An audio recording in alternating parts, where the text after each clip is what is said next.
It's time for the BAQA. Hey, the BAQA, what you say? The BAQA with Manday, the BAQA with Tiffany, the BAQA. Hey, hey, Amanda, how you doing, girl? Hello, gorgeous, pretty in pink. I'm doing great. By now, we should have won the Webbies. Claim it now. Yes. If you're hearing this, we are winners, and thank you for voting. I think. Who knows when this episode is going to air, but we got some juicy career questions today. So, let's it's get the this Mandy Show. sorted. Let's go. I'm kidding. As always, y'all, send us your questions. We love to get them. BrownAmbitionPodcast.com. You can click Ask Us Anything or slide into our DMs on IG. We are at Brown Ambition Podcast on IG. And we about to get that blue check mark because we're going to pay for it. So you won't have to be worrying about scammers or fraudsters anymore. And how else can they reach us? BrownAmbitionPodcast@gmail.com. All right. But let's get into your questions. Tiffany, would you do the honors? This one is, we're going to call you Dipping My Toe. This is from IG. Hi, ladies. Love your podcast and I look forward to your show and advice every week. We love you too, girl. I have a question about using LinkedIn.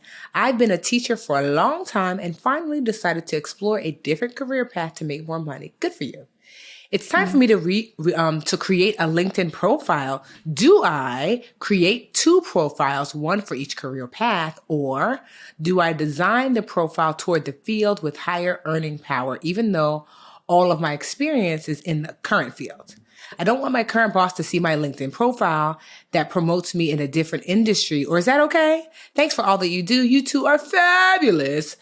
Give me a good pseudonym. Oh, I did it, girl. Something like Dipping My Toe. And I said that, Dipping My Toe on LinkedIn. Girl, we calling you Dipping My Toe. I love that she asked for that and I anticipated it. Honestly, I have no idea, Mandy. This is all you. So what should Dipping My Toe be? Can we stop saying toe? It's one of my, it's like, okay, we'll just say dipping. What should Dippin' Dot do? So this is really common. People are really afraid of putting up on their, like giving their current employer any indication that they may be looking. And I can understand that, especially if you have like an immature boss or manager or like a retaliation kind of vibe at your place where people get, like, you could get punished, you can get demoted if they think that maybe you're looking elsewhere. But there are things you can do to protect your privacy and still have a LinkedIn profile. I don't necessarily think it makes sense for you to have 2 profiles. And the reason is, one, you don't have any, it doesn't sound like you have any experience in your new field. So what would go on that profile? And 2, I wouldn't look at your education right now as a totally separate path. I think that there's so many transferable skills from being a teacher.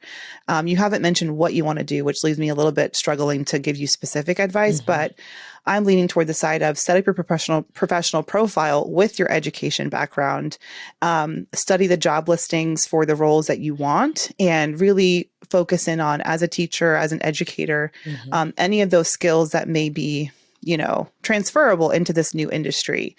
And in the meantime, connect with people. You set up your profile now, you start building your LinkedIn network. The whole point of LinkedIn, beyond just having like a digital resume and getting reached out to by recruiters, is to actually connect with your peers and colleagues, because you never know who could have a leg up or a way in to a new opportunity for you. And as a pivoter, it's essential. Like if you are wanting to start in a new field, why am I doing the Joker lip? What happened? Did I drink some water? Hold on, I just kind of looked at my own lips. I look like why so serious? Oh, let me fix this. What on the hell happened? This is bad promo for Fenty, but it's not you, it's me. It's not you, it's me, Rihanna. Anyway. Okay. So if you are, so remember, the whole point of LinkedIn is to connect, right? So you don't just want to have a profile, you want to connect with your peers. And as a career pivoter, entirely essential. I think too many career pivoters obsess over resumes in LinkedIn when I really want you to those are just facts. Put up the facts of your work history, but then focus on how can you start connecting with other people and letting them know that you're open to work. And this is the part that you're probably like, wait, how do I tell them I'm open to work without my boss seeing? So you can go on LinkedIn and you can turn on your open to work settings. So if you go into your profile and you edit it, you'll see this when you're setting it up. There is a toggle, like a selection for open to work. Now you can be open to work privately, which means only people who are using LinkedIn Recruiter, which is a special paid version of LinkedIn, which recruiters and maybe some hiring managers, but mostly like HR people will be using. They can see you're open to work, but the general population of LinkedIn users, including your boss, won't be able to see that. So that's one way to protect yourself. Another thing is you can straight up block whoever you want to block on LinkedIn, including your boss or colleagues, if that's, what you want to do. I think that's a relatively safe thing to do because if they're teachers, I mean, it's not saying that they may not have a connection to a role for you, but if you're really worried about retaliation or just making an uncomfortable work environment for yourself, you might just want to go ahead and, keep your profile private to those people. But I definitely would say if you're like pivoting into a new industry, which it sounds like you are, you need to start looking for ways to start upskilling, looking for networking opportunities. One of my Mandy Moneymakers, I hope she doesn't mind me shouting her out, Warrena, I met her. She was she was in the very first cohort of makers, school teacher in Virginia, or is it Baltimore? Shit, I forget now. Anyway, school teacher, just like classic school teacher, burnt out by the pandemic, just dealing with a really difficult situation, in a working environment, really not feeling like she was on the right path and really desperately wanted to break into tech. And she just, and this is, I feel like a realistic timeline. She just a couple of months ago secured her first job in tech. And Warrena did everything right. She ended up switching teaching jobs even as she was on her journey to pivoting in tech because she wanted to get out of a toxic situation. And she ended up getting a $16K raise when she switched. So, but even on that journey, she went to, Afrotech. Afrotech has great tech focused conferences in all different cities. She would go to those events. She found, I feel like every other month on LinkedIn, Warrena would be at some sort of women in tech networking event and just continuing to tell people, I'm an educator now. I really want to roll in tech, and ended up finally breaking in. So that work, the sooner you start that connection work, which is the hard part, LinkedIn is easy, babes. Don't get stuck here. The better, especially if you're pivoting into a new role. Hopefully that answers your question. I can't think of anything else I missed, but welcome. Get on LinkedIn. Yes. Yeah, no, I love that.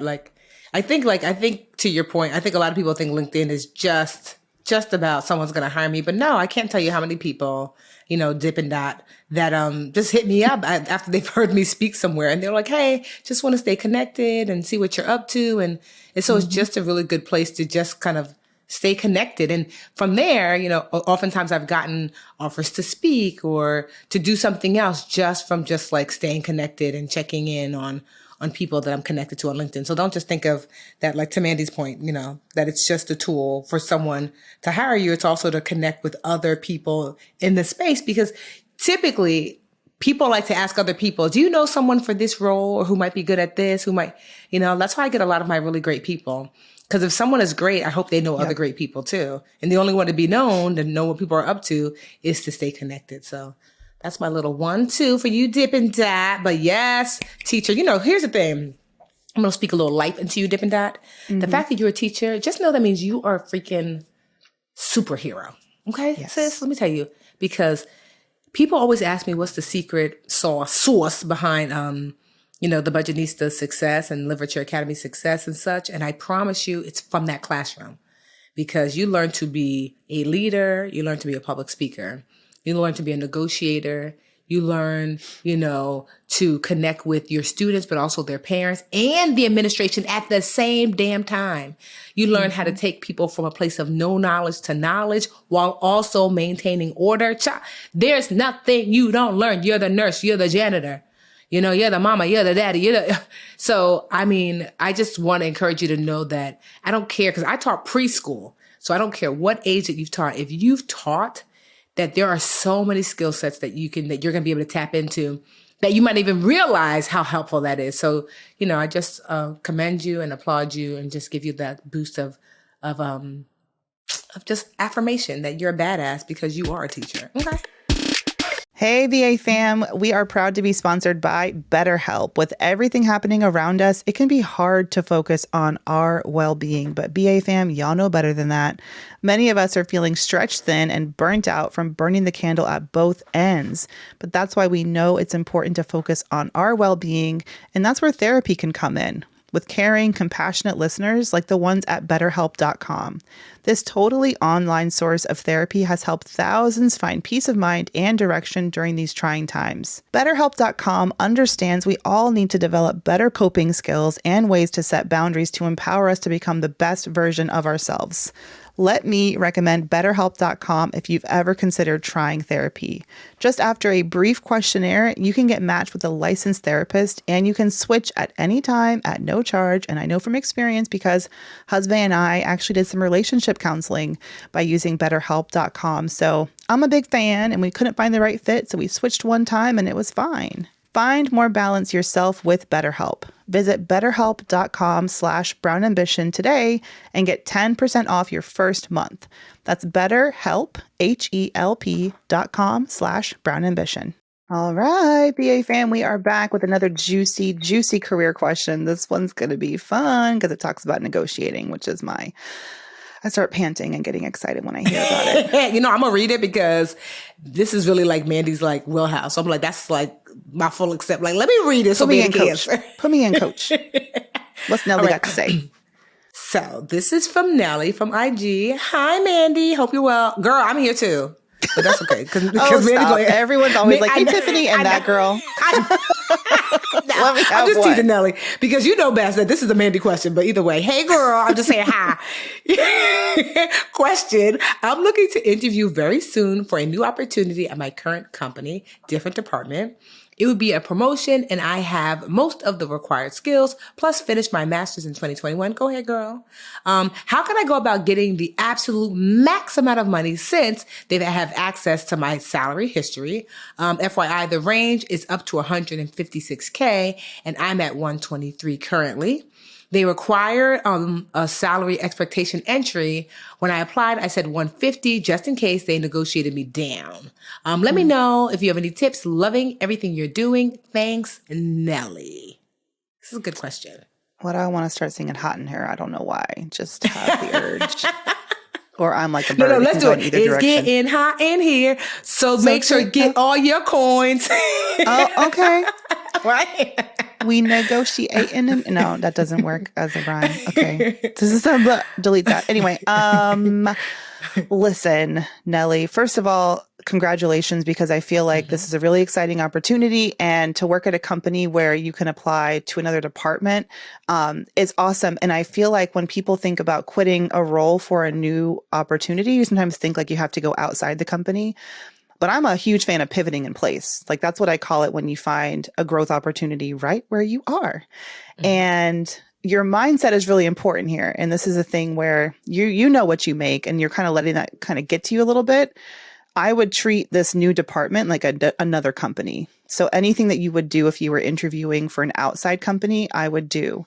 I would go in there strong and establish, your credentials and how excited you are for the opportunity. You've already mentioned a salary. At least it was sort of at the top of the range. You mentioned 150. I typically would have said, put, competitive, or put 0 or put $1, whatever it is in the field, so that you don't have to necessarily name a number. But I think that you should go in there definitely expecting to get paid what the value of the job is, especially if it is a promotion. You have most of the skills, like you said, and you now have a master's degree. So if you are thinking about the salary that you have now holding you back, this is a whole different job. It's a step up, probably more responsibility. What may help you feel more confident going in and asking for your value is to find comparable roles at comparable companies. Those are the two comps. You want to have similar company and a similar role and see what types of salaries they're offering as well. And then again, think of them as an outside employer who doesn't necessarily know your current salary and negotiate from that space. It's not about what you're earning now. It's about the market value. Excuse me. It's about the market value of a candidate for this specific role that you're applying for. So don't go in there thinking 123 vibes. Think 156, okay? Think high. And you also know that you're not probably just making 123. You also have to factor in your annual bonus on top of that. So don't forget that you can still negotiate those types of things like your annual bonus amount. If they offer you equity at your company, you should still feel confident negotiating equity when you get to that point. Like you've just applied now and you put in your salary expectation, which is cool. Now the key is everything that's going to happen before the negotiation, which is you really want to make them excited to hire you. You already know the company, but what other strengths do you bring to the table? Like how well do you understand the challenges, the pain points of the team that you're joining? Do you have any connections on that team already that you can build on those relationships? You want them to think of you as a no-brainer, so that by the time you get to the negotiation or the offer stage, they want you so bad that when you come back to them and like, hey, 140 is cute, but what about 156? That they're like, okay, we really want Nelly, so let's make this happen. That's essential for you at this point. But before you get there, you got to get your mindset right around this is a whole different employer, even though it's with the same company, whole different team. You're not in the same role that you have now. You're not making 123 in this new role. It's a whole different ball game. So start to think that way and don't get in your own way. I like that. And I'm just like, as someone who employs and oftentimes typically will promote from within, I like most employers are going to want to look within if someone is good, because it's like, you don't have to learn the company culture. I don't have to like kind of talk to you about like and teach you about what we do here. So know that like that's a benefit, to be able, to looking to work internally. But also sometimes the problem is like, the prodigal son, right? The person who leaves and comes back gets like better treatment than the person who stayed. So don't be afraid either to like be like, it's seeming like they treat me like old news. Maybe I need to be made new again. So if you're wanting to make more, consider that too. But I just say this, that I have people on my team that are just so excellent. Like, are you bringing obvious excellence to the table? Not just you're doing well, but you're visibly doing well. There are people who like, even now, there's a woman on one of my teams that I want to bring on over to the Budgetnista. She's on the Literature Academy team. Shout out to you, Akeisha, girl. We come and get you. She's amazing. Like, it just started with, us contracting her to do a few things here and there. And I was just blown away about what she delivered. Logan was like, what we got to do to get her? What does she do? Project management. But she's just excellent. Oh, she's great. one of these people that like, it's going to see the thing all the way through. Akeisha works really hard, but also smart and strategically. She's a great team player, like easy to get along with. She so her first project management thing that I had her do was she helped me with the Get Good With Money launch. That was a huge project to entrust to someone. And it was like 15 of us working on Get Good With Money. And it was getting to be overwhelming for me to manage everyone. So I said, I heard through the grapevine, because we used to have our weekly chats when I was the CEO of the academy. I heard through the grapevine that Akeisha was interested in project management and just wanted to test it out. And I said, well, I have a huge test for you. Try Get Good With Money on the Budgetnista side. And she was like, are you sure? I said, well, all 11 people on the Get Good With Money team are hard workers. So the project management component is you don't have to manage and motivate them. These are great people. I cherry picked everyone on the team. So that was one. You just have to keep us all organized. And she was excellent. And I was like, hold up. I want Akeisha for myself. So me and Tam had to tussle. Like, I want Akeisha. So I won. And so, so I'll be making her, I don't even know if Akeisha listens, but yeah, girl, I'll be making you an offer soon because we talked about it already. But I'm just saying all that to say, when you are excellent, a space is always made for you at the table. So I'm sure you're bringing excellence to the table in an obvious way, because it'll make people say, we cannot lose, Nelly. So good luck to you, girl. Keep us updated. Yeah, that's such a perfect point to make. Yeah, I talked to a Yeah. coaching client this morning all the way in Australia. Shout out to Mm. Nicole. It was 10:30 her time, 10:30 a.m. my time. And she's going through a similar thing. She's applying for a senior role at her company. And I had to remind her how incredibly beneficial it is that people already Mm. know her.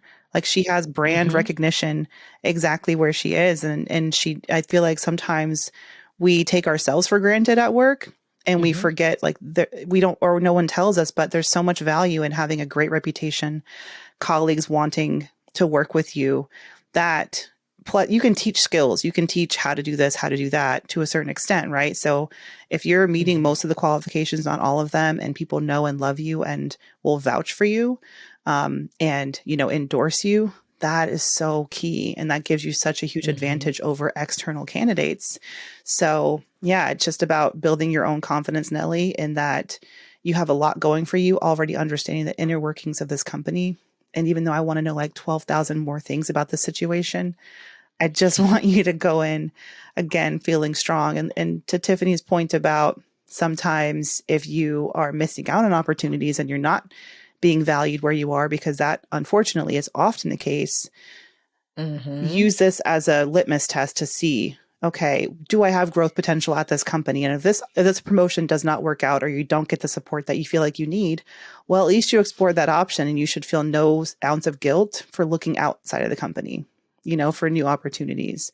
Sometimes they got to really fear losing you to really respect and value Mm-hmm. you, which is unfortunate, but it's up to you to, assert your value in that way. So I hope this works out for you, but I'm just saying, even if it don't, there's other paths ahead of you as well. And they don't have to be, feeling stuck or stagnant where you currently are.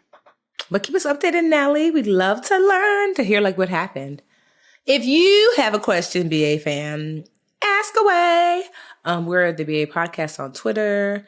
We are Brown Ambition Podcast on IG, brownambitionpodcast.com, where we have like a Ask Us Anything button. And what is it, the Gmail again? Brown Ambition Podcast at Yes, gmail.com. ma'am. Nailed it. And so you can always Gmail us too. Yeah, ask us your questions about business. Maybe you are an entrepreneur, career, money, and more. Y más. See, that's a little Y Spanish todo. there. So yeah, until next week, BA fam. We love y'all. Bye. Bye. Hey, BA fam. We're on YouTube. Woohoo! Thank you so much for watching. Please like this video and subscribe to the channel. And while you're at it, why don't you go over to that little bell icon and just tap that for us. Show the BA fam how much you love us. And that way you'll also get notifications when new videos drop. Also, share the channel with a friend. We're always like, tell a friend, tell a friend, tell a friend. And thank y'all so much again for all the support.